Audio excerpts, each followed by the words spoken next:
This is a technology-infused assessment module by Nicole and Victoria Johnson.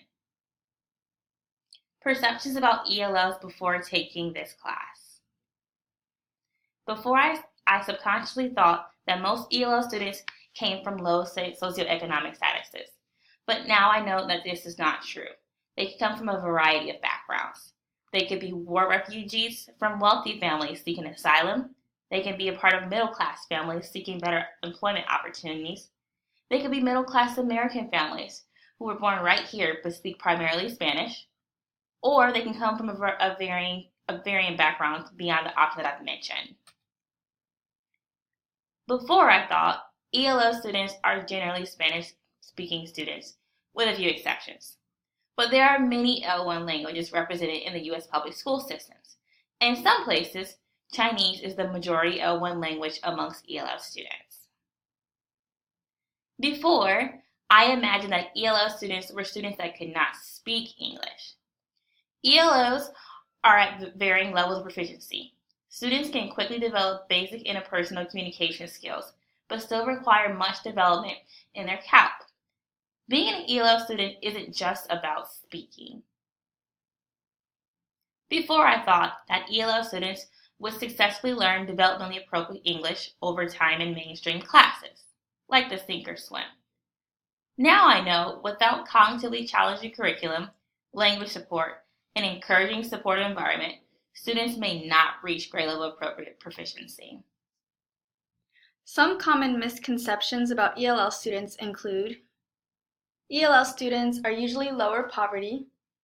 It's commonly assumed that just because they don't speak English as well as those who speak English as their first language, that they don't have the money or tools to have their children speak English better.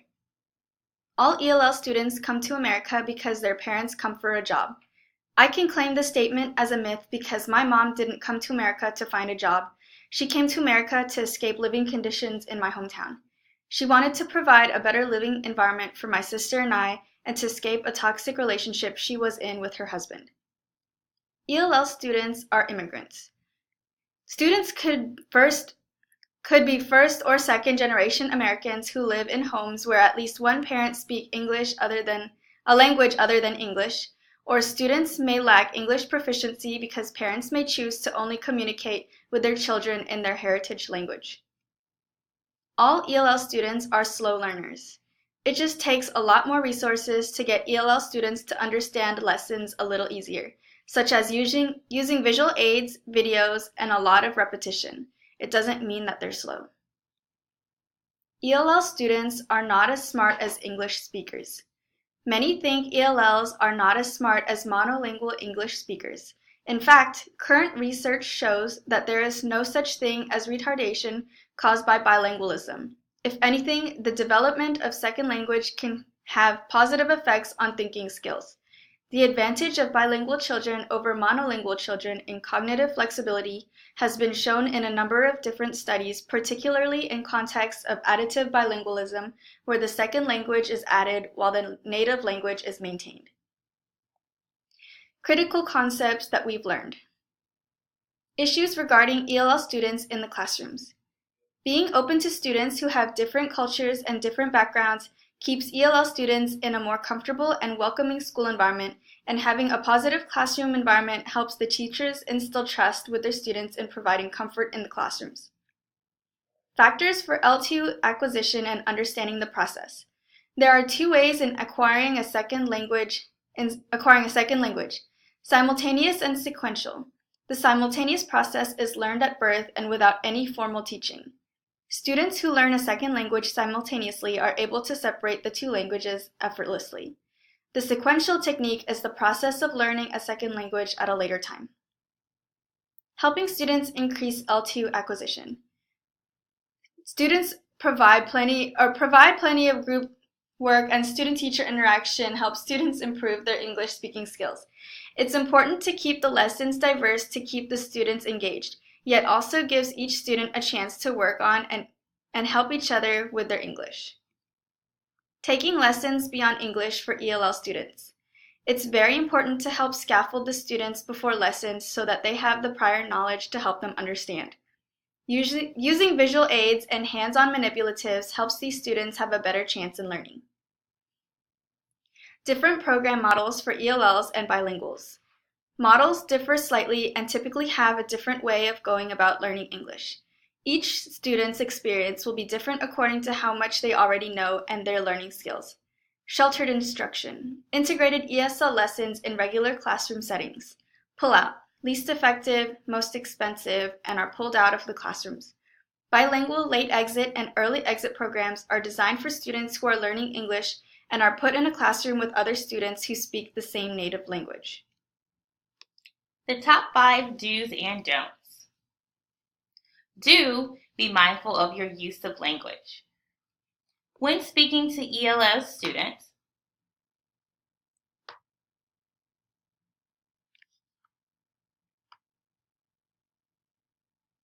remember that your language use is a combination of cultural experiences, formal schooling, and personal style.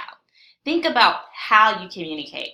For example, using sarcasm, slang, common idioms, metaphors, and things like that can be a little confusing to students. We want our students to be exposed to formal and informal language. However, we don't want to mistakenly exclude them from conversations because of our word choice. Don't subconsciously exclude parents. Most teachers would not purposely exclude parents, but we must remember how important it is for parents to be involved emotionally and academically with their kids. Be careful not to dismiss parents who aren't proficient in English. You find a way to communicate with them. Send brief information home in their L1 so that parents have the tools to be a part of their students' educational journeys. Do orchestrate an environment of active learning. Active learning is inquiry-based, promotes discovery, and encourages meaningful conversation among students. We want students to generate questions and find those answers together. The interdependency and teamwork will encourage deep learning, but also subconsciously helps them to relate to each other as equals. We want students to share experience. It's a basic building block for the compassion and empathy the class will need to lower the effective filters of ELF students. Don't assume learning difficulties are due to limited English proficiency. There is an overrepresentation of ELF students in special education because the students cannot produce a desired product to prove that they do understand what they've been learning in class. We should differentiate products to accommodate students at varying proficiency levels. Do start documentation for students who exhibit signs of learning difficulties. If you are concerned that LEP student needs additional services and resources, don't be afraid to take that step and refer them to be evaluated by an IEP team of professionals. Prepare documentation as you try different ways to accommodate your student. Collaborate with the parents and other teachers. If all modifications, Tier 1 and 2 interventions, and behavioral learning strategies have failed, make that referral. Section 504 of the Rehabilitation Act guarantees all students the right to an IEP. Don't neglect other content areas like math and science. In concordance with Cummins' threshold hypothesis of 1992, Thomas and Collier suggest that math and science be taught in the L1 of a student until they reach a 6th grade level of proficiency in their L1. But bilingual education isn't always an option. So what do? In a 2011 academic publication, Lee, and Amaro Jimenez support providing non-linguistic materials like manipulatives as vehicles to mathematics language and concepts. Other helpful tips include inviting paraprofessionals, using diagrams, and grouping bilingual and ELO students together. Do frequently use assessments. Use assessments before, during, and after a lesson to check for schema to perform the lesson, understanding during the lesson, and mastery after the lesson. Assessment can also be used to plan how to reteach. We recommend teachers use performance-based testing because it requires students to demonstrate specific skills or to create a product that the teacher gets to observe doing. This is a way to assess whether or not students have successfully reached language and learning objectives. Don't forget your ALPS flipbook. This guide is awesome. In this flipbook, you can find essential knowledge skills that students need to acquire at each level of proficiency in each of the 4 domains: listening, speaking, reading, and writing. And there's more. Accommodation strategies are provided to help us at each step of the way. Be creative as you need to be, but this is a great place to start. Do choose text with rhythm for young students. Literature and read alouds can be used to support vocabulary. For younger students, choose text with rhythm that can be easily detected. This rhythm helps students anticipate what sounds come next. As Mim Fox said in a 2011 interview with Reading Rockets, without rhythm in the text, you're not going to capture children's hearts. Don't get discouraged. Be patient. Respect that learning a language takes time. Students who are progressing are not struggling as much as they're passing through phases that are totally normal. Please don't label them as strugglers just because they have yet to reach advanced proficiency levels in English. Expect quality work and contribution rather than high levels of shallow responses that don't require critical thinking. And last but not least, do have fun. Enjoy your students and collaborating with fellow teachers. You've worked hard for this, and so have we.